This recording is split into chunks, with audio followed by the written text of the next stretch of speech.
গুনাহ কখনোই তৃপ্তি দেয় না। আল্লাহর কসম, গুনার সবচেয়ে বড় অভিশাপ, গুনাহ তৃপ্তি দেয় না। এক সাগর মদ পান করলেও মদখোর তৃপ্ত হয় না। এক গ্লাস পবিত্র পানি পান করলে মানুষ তৃপ্ত হয়ে যায়।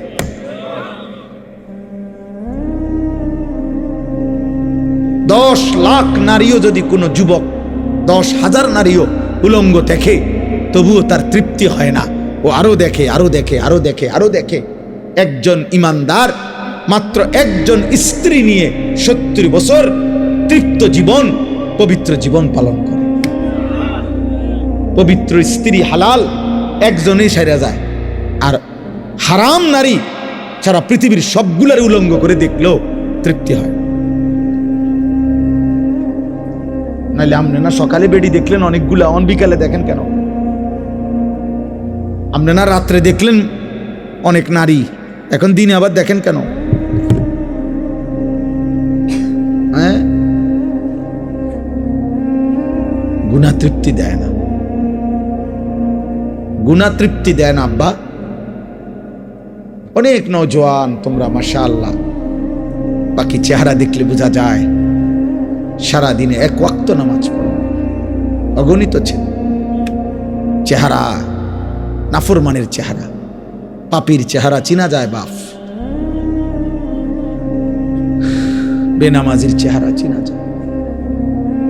বেনামাজির চেহারায় কোনো দয়া মায়া থাকে না, বেনামাজির চেহারায় কোনো রসকস থাকে না, বেনামাজির চেহারা খোদার কসম। হযরত আব্দুল্লাহ ইবনে আব্বাস রাদিয়াল্লাহু তাআলা আনহুমা বলছেন, নবীর বিখ্যাত সাহাবী, বলছে গুনার প্রথম শাস্তি কি? তিনি বলছেন গুনাহের প্রথম শাস্তি সাওয়াদুন ফিল ওয়াজহ, চেহারা কালো করে দেয়। প্রত্যেক গুনার পাপের প্রথম শাস্তি এটা, সাওয়াদুন ফিল ওয়াজহ। গুনার প্রথম শাস্তি হলো চেহারা কালো। যুলমাতুন ফিল কলব, দ্বিতীয় শাস্তি অন্তর অন্ধকার হয়ে যায়। তৃতীয় শাস্তি ওয়াহানুন ফিল বাদান, শরীর দুর্বল হয়ে যায়। চতুর্থ শাস্তি দায়কুন ফির রিজক, রিজিক কমে যায়। পঞ্চম শাস্তি বুগদাতুন ফি কুলুবিল খালক, মানুষের অন্তরে ঘৃণা তৈরি করে। এজন্য আমি প্রত্যেক দিন বলি, কোন পাপীকে পৃথিবীর মানুষ মানুষ নামে ডাকে না, পাপের নামে ডাকে। যেমন আবার কই কথাটা, পাপীকে মানুষ মানুষ নামে ডাকে না, পাপের নামে ডাকে। সহজ বাংলা হইল, কোন সুদখোরকে মানুষ আর মানুষ নামে ডাকে না, সামনে না পারিলেও পিছনে হইলেও কয় সুদখোর।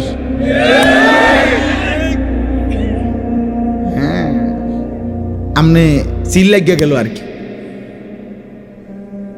কোন জুয়ারিকে মানুষ আর মানুষ নামে ডাকে না, জুয়ারি নামে ডাকে, জুয়ারি, জুয়াখোর। কোন নেশাখোরকে মানুষ আর মানুষ নামে ডাকে না, মানুষ তাকে মদখোর কয়, নেশাখোর, গাঁজাখোর, ফুট্টাখোর, বাবাখোর, ডালখোর, ইয়াবাখোর, হারামখোর। পাপের নামে ডাকে, পাপের নামে।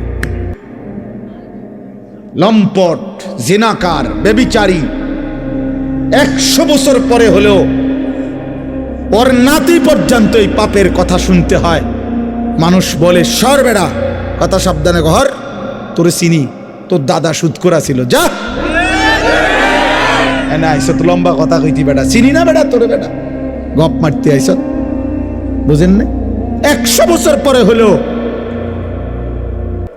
500 বছর পরে হলেও তুমি তোমার প্রজন্মকে কলঙ্কিত করে গেলা, তুমি তোমার জেনারেশনকে কলঙ্কিত করে গেলা। তোমার এই পাপের প্রায়শ্চিত্ত দেবে হতে পারে 70 বছর পরে তোমার নাতি। 7টা জেনারেশন কমপক্ষে, আল্লাহ রাসূল বলছে 7 পুরুষ কমপক্ষে একটা একটা গুনার শাস্তি ভোগ করতে হবে। হ্যাঁ, এজন্য দোস্ত আমার, বন্ধু আমার, ভাই আমার, এমন নষ্ট হইও না, এমন চরিত্রহীন